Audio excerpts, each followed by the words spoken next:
a message after the tone. Yo, 148, 3 to the 3 to the 6 to the 9, representing the ABQ. What up, biatch? Leave it at the tone.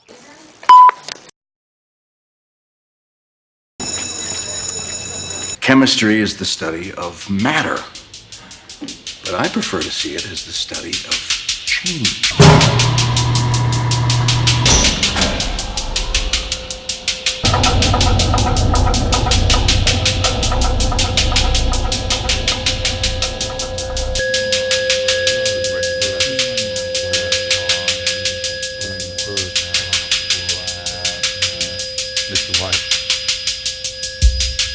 Mr. White?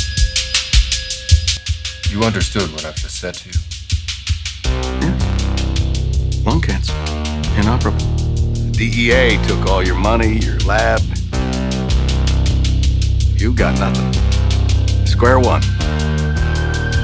But you know the business. And I know the chemistry. Now, normally I'd say someone did the world a favor. But our snitch's car, turns out we find 2 grams of meth in it. Where'd you get this? 'Cause I know your little punk ass didn't cook it. We take it to the lab. They come back, they tell us it is the purest they've ever seen. 99.1%.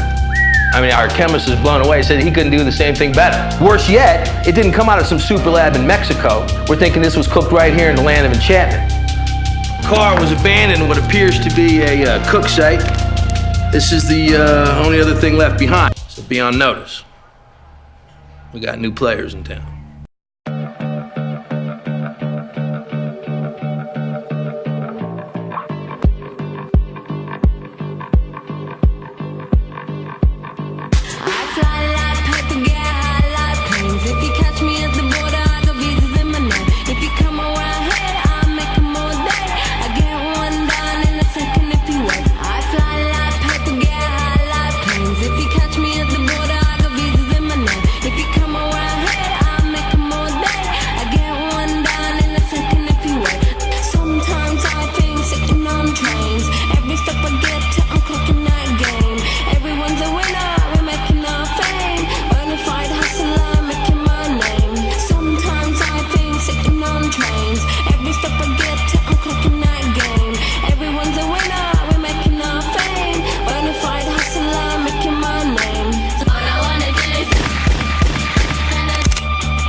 Gray Matter opens with Jesse Pinkman dressed in a suit, something we haven't seen before, and he's interviewing for a job. He is clearly in over his head. Instantly, he is nervous. He presents his curriculum vitae. To regular folks, it is his resume. This is funny and sad all at the same time. Jesse once again gives his power away, this time by showing his inexperience. He does, however, want to bring his experience in sales to the forefront. Again, funny because his sales are in drugs. Maybe if he sold a little Amway on the side, but I'm not sure how one would reference drug sales. The embarrassment gets worse as the interview goes on. Jesse believes he is brought in to interview for a real estate sales position. We know that he has no experience and is most likely not licensed, as he has been cooking meth. As it turns out, Jesse was brought in to try and get a sign spinner job. Now, rumor has it that is how Brad Pitt got his start. I digress. Jesse is then leaving and runs into the current sign spinner. What a wacky coincidence. This is a client of Jesse's, and they head to the dumpster for a quick toke. While hanging out by the dumpster, Badger, Jesse's friend, shares that he is on probation and he is rehabilitated while smoking pot. He shows his helicopter move with the sign and asks Jesse if he has any crystal meth on him. Jesse tells him that he's thinking about retiring. Badger lets on that the quality of the last batch was so great Jesse then monologues on a bit on how his last partner did not pan out. Jesse says that he did most of the work, and that pseudo is getting harder and harder to come by. Badger then informs Jesse that he can get pseudo as much as they need. Badger heads back to his corner and Jesse goes to his car. We can hear Badger calling to passersby and see the pain on Jesse's face as if this is his future that's going to be going on spinning signs. Jesse takes a quick glance at the want ads and then gets out of his car and slams the door. This scene is not nearly as smooth as the past episode's openings. The coincidences that occur are sloppy. This can be due to writing or directing. At this point, it could be either one. After the commercial break, we join the action with a shot of a small gift on the dashboard of Walt and Skylar's car as they drive to a party. There is a small discussion about the gift and if they should have brought one or not. As they arrive at an extremely high-end party, we hear Skylar's voice as the camera pans over a sea of beige. The Whites are dressed in their signature blue, the family color, as everyone else is in beige. They stick out like a sore thumb. This is a great example of color to emphasize characters. In the first episode, Walt was submersed in this beige and brown and earth tone and is now straight. The fact that this is his former colleague's party and Walt's former life, for that matter, shows how much separation has actually happened. The gift table is mounded with large gifts and balloons. A hired servant approaches and takes Walt's gift to the table. There's pure embarrassment on his face. The size of it, it's small, poorly wrapped. The couple spot Elliot, the birthday boy, and go over to greet him. Everyone is happy to see each other. Elliot's wife, Gretchen, comes over to say hi. We see that Gretchen, Elliot's wife, was the young lady that was going over the elements that make up a human being during the college flashback. There is an awkward hug that moves forward to talk of the baby. Walt interrupts this to congratulate Elliot on a patent that he was granted. Elliot and Gretchen excuse themselves, wander off into the party. Walt then snoops inside the library of the house. He finds a framed article on the wall of Elliot, and it says gray matter written on it. Walt seems to be proud and jealous of his friend all at the same time. He has a small coughing fit just to remind everyone that he does have something wrong with him, the cancer. Walt then rejoins the party. He sees Skylar chatting with Elliot. It looks pretty serious. He's then pulled into a conversation by an old friend. Walt gets introduced to the rest of the group almost like a former rock star, if science had rock stars. It's then said that Walt is the white and gray matter. He's then pushed to tell the story of how the name was created. The last name black and white make gray. He then asked if he runs the company with Elliot, which of course the answer is no. Walt tells the group he went into education and is knocked down a peg when he is asked at what university. Walt just takes a drink and says nothing. I'd like to interject something here. Why is it embarrassing to teach high school? We really need to pay more attention to the educators in this country. If all teachers were as educated and smart as Walt White, minus the meth cooking, imagine how test scores in our country would improve. That's it. Now, let's all spend a moment and thank a teacher. I'm going to thank Mr. Johnson. He was my favorite English teacher in high school, and just a great guy to boot. Okay, back to the party. Elliot and Gretchen are sitting in front of Mount Gift Pile opening the packages. It's set up like a wedding gift opening. This is strange at a birthday party of an adult. I could see doing it for a kid's party, but again, these are adults, a lot of money, it's a huge house. The staging is clunky at best. The overemphasis on the gift pile and people grouping around is extremely staged and awkward. It looks staged, not just like on a film version, but on an actual proscenium stage, not a four-dimensional set. A gift is opened, and it is a guitar signed and personally noted by Eric Clapton. Walt looks devastated and Skylar fakes a smile. Bring on more clunky direction because here it comes. The gift right after the autographed guitar is brought down from the mountain, and what's on top? Oh, it's the little insignificant gift from Walt. It just seems like lazy directing. Elliot literally points out that it's from Walt. He opens it, and it's a pack of Yum Good ramen noodles. The guests all look around with a what the heck look, and Elliot gets a little bit emotional. He describes the importance of the ramen noodles and how he and Walt lived on them for 10 months while working on their theses. Thesis. It turns out that Walt and Elliot are still as close as they used to be. The 10-cent gift is the connection for these two to bring them back together. The scene changes to Walt and Elliot reminiscing of the good old days in a private corner. For the record, members-only jackets are cool. If you don't think so, you should check out your fashion. Elliot brings up how great it is to be with Walt and that they should work together again. He offers Walt a job, which Walt says that he has some personal issues that would not be too good of a fit for the position. Elliot continues on how great their health insurance is, and boom, we can see in Walt's face that he's not happy. Elliot knows his business about the cancer. He glances over to Skylar and immediately knows what their prior conversation was about. The next thing is the exit of the Whites. Skylar lets on that she told Elliot, and Walt tells her that she should not because Elliot offered to pay for everything. Walt feels that this was planned out by Skylar and he feels betrayed. He's upset that she shared their private information with people that they're not in their lives very much anymore. And he feels that it is charity and he has his pride and it's hurt. So he tells Skylar that he refused the offer. They get in the car as soon as the valet brings it up. That's another thing. Valet at a birthday party for an adult and you're doing a gift opening, might as well just bring out the birthday cake. It's now the next morning. This family has some of the most uncomfortable breakfasts ever, and here we go with another one. We see all of the members at the table, and not a word is said. The radio is playing in the background as eating noises are made. It's uncomfortable just to watch. Here's why I believe Trisha was brought in to direct. There is a thick emotion being portrayed by all of the characters. Heavy glances are made across the table as the radio DJ can be heard saying, "It will be a great day to get out with your family." Not these folks. The glances and weird looks continue until Junior gets up.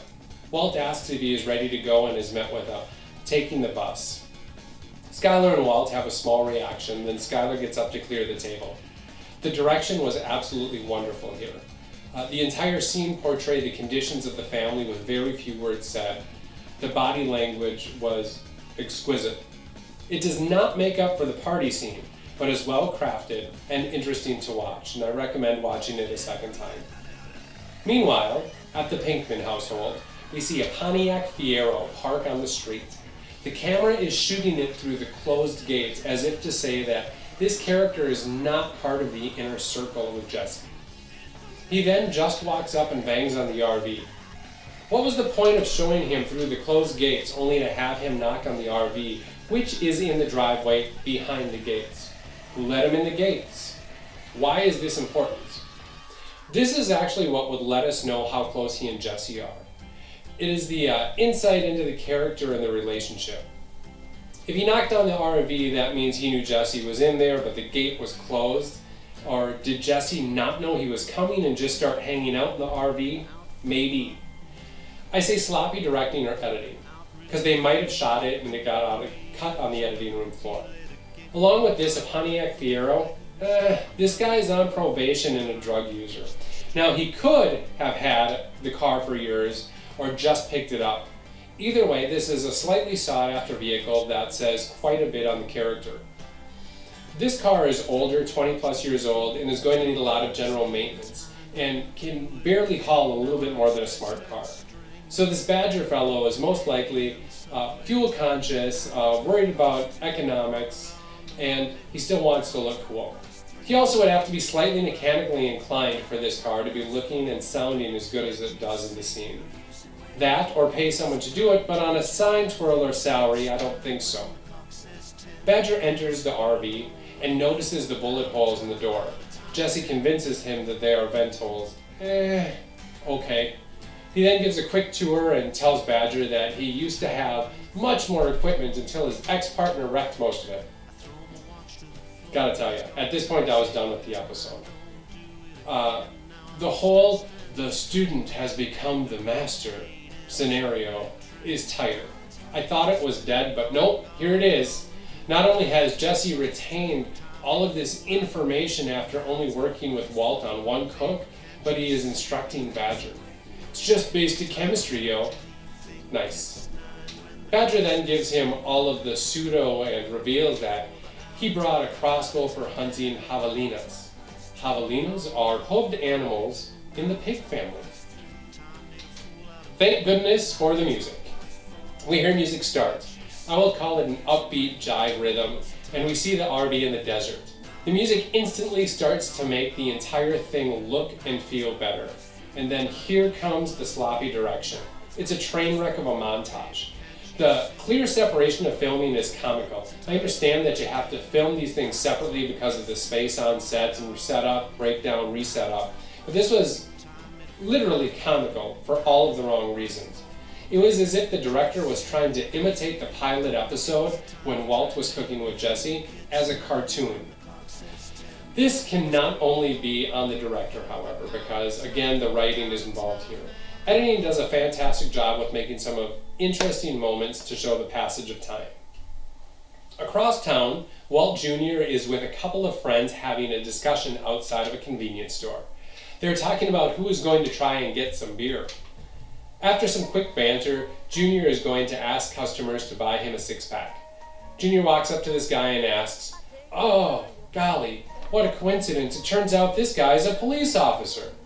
The two friends run, leaving Walt Jr., because he's on his crutches, to deal with the situation. We then see Jr. in the passenger seat of a car. The police officer explains that he's lucky to have a good dad. Hank, his uncle, gets in.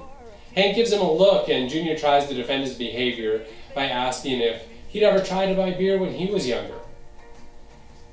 Character-wise and writing-wise, gold stars for Hank. Underneath that a-hole exterior, I believe that there is a good person. He was upset with Walt Jr. not for trying to buy beer. He was upset with him because he didn't call his dad, and he was actually worried about Walt's feelings. As Hank and Walt Jr. walk in, we see Skylar and Marie sitting on the couch. Skylar's a little pissed and sends Hank Jr. to his room. The rest of the group talk about that they don't know where Walt is. Hank tries to convince Skylar not to tell Walt about what Jr. did, and that the kid is just acting out with, first the pot and now the beer. Here's where Skylar finds out that Marie mentioned the marijuana scenario to Hank and has to now come clean that it was Walt Sr. huffing the reefer and not Walt Jr. Both of them are flabbergasted, and Hank looks a little bit proud of Walt. Skylar turns the subject to him not wanting to take the treatment. She proposes a family meeting, which is clearly a broadside intervention. The scene ends with an abrupt cut to the RV in the desert. And as always, we get some great cinematography. The shots that show time progression are always beautiful and romanticize what is actually going on.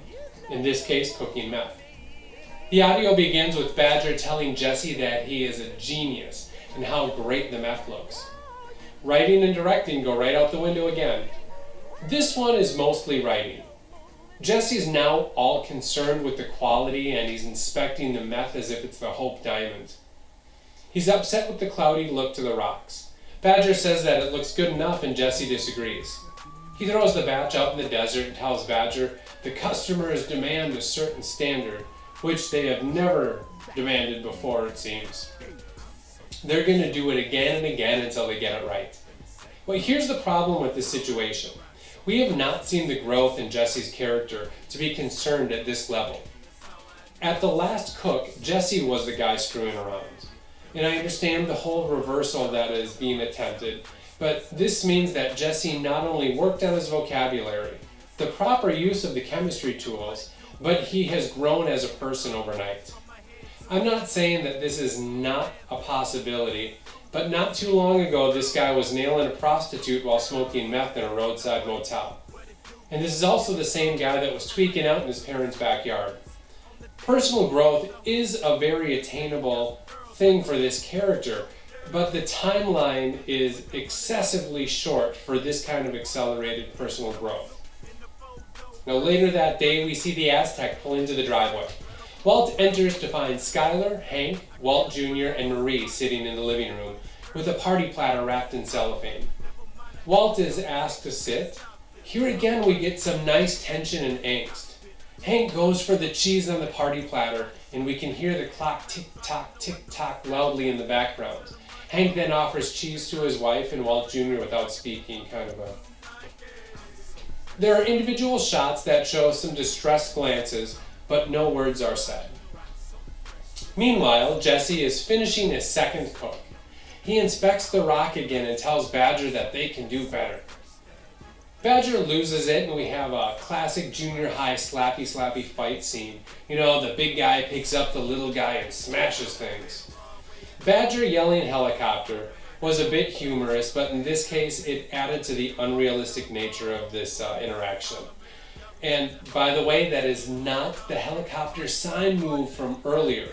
Just saying. Now it does pull us back to reality quickly. Jesse throws chemicals in Badger's face. It became a real fight all of a sudden and not a choreographed dance.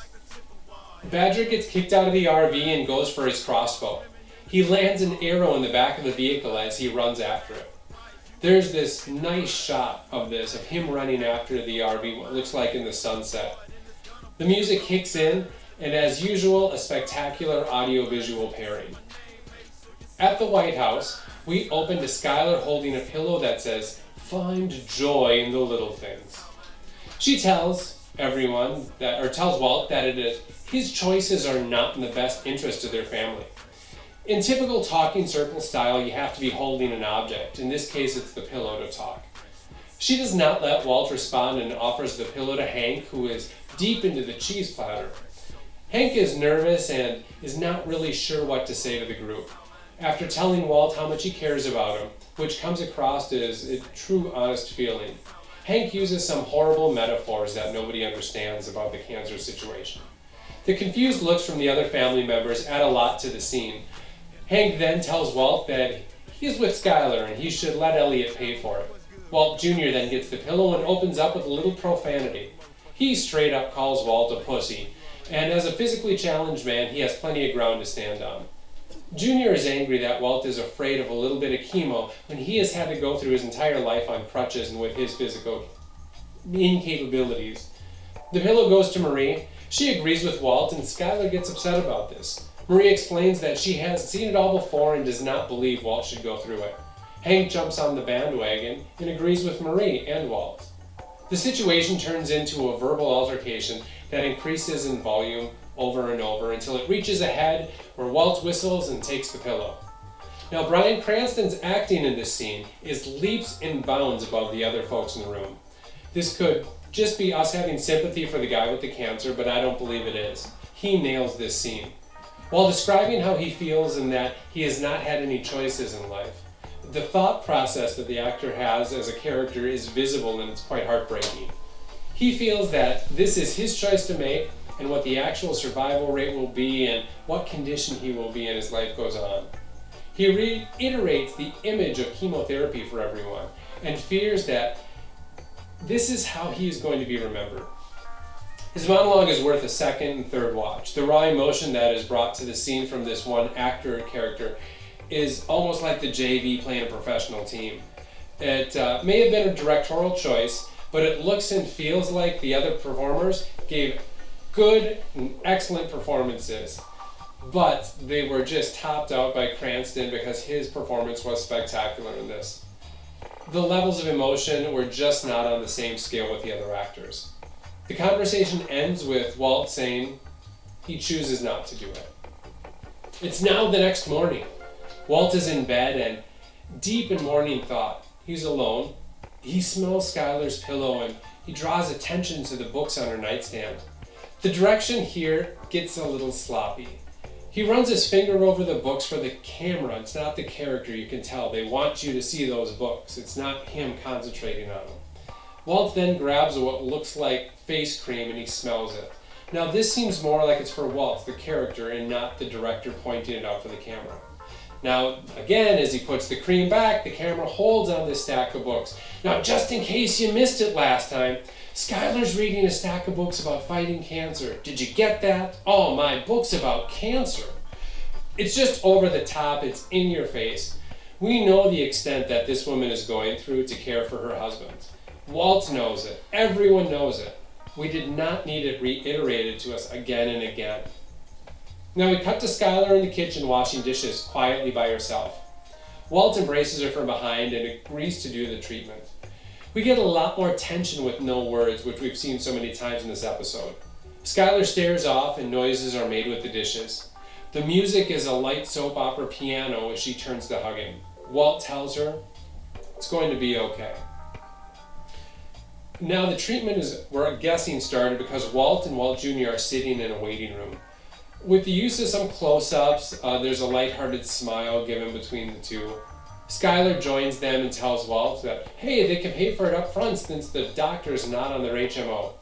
Skylar reminds Walt that Elliot will send a check, and Walt says he'll just take care of it. I'm assuming by talking to Elliot is how they break it, you presume. The nurse interrupts and calls Walt in for his appointment. The music starts and we see a shot of Walt in the dark. Then, with his shirt off on the table, he's getting prepped for a scam. The last time we saw him in this position was the pilot, and he was upside down as he went in. This time he's right side up. The music continues as the techs prep him with a blanket and a plastic vacuum pack bag. As strange and uncomfortable as the situation looks, the expression on his face is one that I can only presume is determination and self-control. We jump to the Aztec turning a corner, and Walt is getting a phone call. He thinks that it's Elliot, but as he answers, he realizes it's Gretchen, Elliot's wife. She tells him that Elliot let her know about the cancer. She wants him to know that they are always there for him and that they set money aside, and that's Walt's money.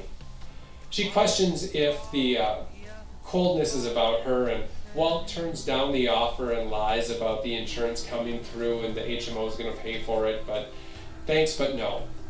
He brings the conversation back to the party, and they end the conversation very polite and cold. Walt contemplates for a moment and gets out of the truck. He's at Jesse's house and walks up to the drive to find Jesse in the garage. Now the only lines we get are, yo, and you want to cook? The same trick is used so many times. There's some nice close-ups to convey emotion, but it has already been used that it's kind of lost its meaning at this point. The end of the episode. This was not a great episode. The writing and directing were subpar. The scenes were clunky, stagey. It did not suck, however. I mean, it was interesting to watch, and it did forward the plot. The problem is that compared to the prior episodes, it was not to the same standard. I look forward to another director, and hopefully Vince will take the wheel. He's pretty good at it. The episode made cooking meth look fun, and that Jesse excels at it, so that is what he should be doing. There was no realism to what they were doing. It was very cartoonish. The scenes with them in the desert could have almost been a teaser for a weird buddy film. Remember, if you or someone you know is having a hard time with drugs, please get help. Now, that's going to wrap it up for us here at Television in Review. That was Episode 5, Season 1, Gray Matter. Thank you for joining us, and we hope that you join us next week for the next episode of Breaking Bad. Crazy handful of nothing.